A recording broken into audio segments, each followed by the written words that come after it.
most people never achieve their goals because most people suffer from possibility blindness. They look around trying to think about the things that they don't have. Robert Roots, a young man who wrote a book about success principles of the Three Little Pigs, he said, it's not what you don't have, it's what you think you need that keeps you from being successful or happy in life. It's not what you don't have. See, I was focused on what I didn't have. Don't have a college degree, don't have any credentials, never worked for a major corporation. I was focused on the negative things. It said negative things are the things that you see when you're not focused on your goal. What do you come with? What is it? A friend of mine, Dexter Yeager, said when the dream is big enough, the odds don't matter. I'm reminded of a great man. I was reading Time magazine talking about some of the great minds of the last century. They didn't mention his name, Dr. Howard Thurman, one of the mentors of Dr. Martin Luther King Jr., also an advisor to Mahatma Gandhi and Albert Schweitzer. And he said, the ideal situation for a man or woman to die is to have family members standing around their bed praying with them as they cross over. But imagine, if you will, being on your deathbed and standing around your bed, the dreams given to you by life, the ideas that you never acted on, the talents, the gifts, the abilities that you never used. And there they are, standing around your bed, looking at you with large, angry eyes, saying, we came to you, and only you could have given us life. And now we must die with you forever. And the question is, if you died this very moment, what will die with you? What dreams, what ideas, what talents, what leadership potential, what greatness that you showed up to bring, that you allowed fear or procrastination to hold you back? Perhaps that's why Henry David Thoreau wrote the words, oh God, to reach the point of death, only to realize that you've never lived, only to realize that you've never scraped the surface of your potential. When you don't have a true appreciation and acceptance for who you are, and you allow yourself to be immobilized by fear, what happens in the process is that you begin to abuse yourself. You begin to sabotage your life, you begin to sabotage your dreams, you begin to unconsciously work against yourself. You become your own worst enemy. So what do you do about that? Well, you begin to realize that your dream and your gifts have so much meaning and so much value for you till your hunger for them will begin to push you past the fear. Your hunger to have them will give you a special drive. As you work on yourself, as you begin to acknowledge your true identity, the true power that you have, the true capacity you have to bring about change, the miracle working power that you have within yourself to do the things that you want to do. When you take them on, I'm reminded of a man who, this gentleman was doing a special study of a special tribe in Africa, headhunters. And he had difficulty in developing a relationship with these tribesmen because of the fact that he had fear. He had fear to take his head. So he worked there for a long time with no effort, no progress in developing a relationship and rapport and being able to achieve a level of trust. So finally one night while he was in bed, he was thinking about it. He said, what is it that you came here to do? What is your life work as a missionary? I want to study these tribesmen. So what's the worst thing that they can do to you? Kill you. And he just decided, hey, this is what I came here to do. I know that there's some risk involved, and I'm going to do it, come what may. He said, I'm not going to be afraid. He went back the next day, and he started doing the work and trying to talk to and interview many of the members of this tribe. And they began to respond to him. They threw out the welcome mat to him.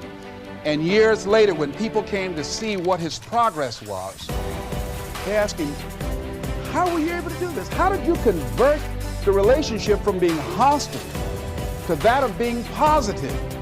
And he said something I think has value for all of us. He said, when life can no longer threaten you with death, so what else is there? And the majority of the fears that we have are not life or death fears. They're not those kind of fears. But through our imagination, we blow them out of proportion and we give them more power than they actually have or deserve, and we permit them to govern our lives. We permit them to determine how far we can stretch out on our dreams and discovering our stuff. And as we begin to look at ourselves and begin to, wait a minute. Life changes every day. Sometimes things will be going your way. Sometimes things work well for you. Sometimes it won't work so well. Sometimes you'll have your health, you're feeling good and energetic, have a yes I can attitude, and there's some things that can happen to you in life that can take all of that from you. All of that can go. Sometimes you might be financially secure, and a sickness, one sickness can wipe out an illness. Life always changes. But you can choose in the midst of all of this that's going on to be happy in spite of it. In the good times and in the bad times, you can make a choice. Viktor Frankl, he talks about that. He said the last of the human freedoms to choose one's attitude in any given set of circumstances, to choose one's own way. Douglas Matlock has a poem I love entitled It's Fine Today. He said, sure, this world is full of trouble. I ain't said it ain't. Lord, I've had enough and double reason for complaint. Rain and storm have come to fret me. Skies are often gray. Thorns and brambles have beset me on the road. But say, ain't it fine today? What's the use of always weeping, making trouble last? What's the use of always keeping thinking of the past? Each must have his tribulation, water with his wine. Life, it ain't no celebration. Trouble, I've had mine, but today is fine. It's today that I'm living, not a month ago, having, losing, taking, giving, as time wills it so. Yesterday, a cloud of sorrow fell across the way. It may rain again tomorrow. It may rain, but say, ain't it fine today? If a cloud of sorrow comes over here, ain't it fine today? Living in the moment, getting everything we can out of where we are in the moment where we are right now. Living in the present. The other thing is willingness to let people and things go. You want to live a life of fulfillment. You've got to be willing to let certain people go in your life, especially if they want to go. When they're no longer good for you, just let them go. Just to hold on tenaciously really doesn't make really good sense, all right? Just many times we do it because we don't realize that we might desire it, but we don't need it. And ladies and gentlemen, you've got to be willing to risk. If you're not willing to risk, you can't grow in life. Life has no power when you're not willing to risk. Somebody wrote this and it was given to me. It said, to laugh is to risk appearing the fool. To weep is to risk appearing sentimental. To reach out for another is to risk involvement. To expose feelings is to risk exposing your true self. To place your ideas, your dreams before a crowd is to risk their loss. To love is to risk not being loved in return. To live is to risk dying. To hope is to risk despair. To try is to risk failure. But risk must be taken, because the greatest hazard in life is to risk nothing. The person who risks nothing, does nothing, has nothing, is nothing. They may avoid suffering and sorrow, but they cannot learn, feel, change, grow, love, and live. Chained by their certitudes, they are a slave. They have forfeited their freedom. Only a person who risks is free.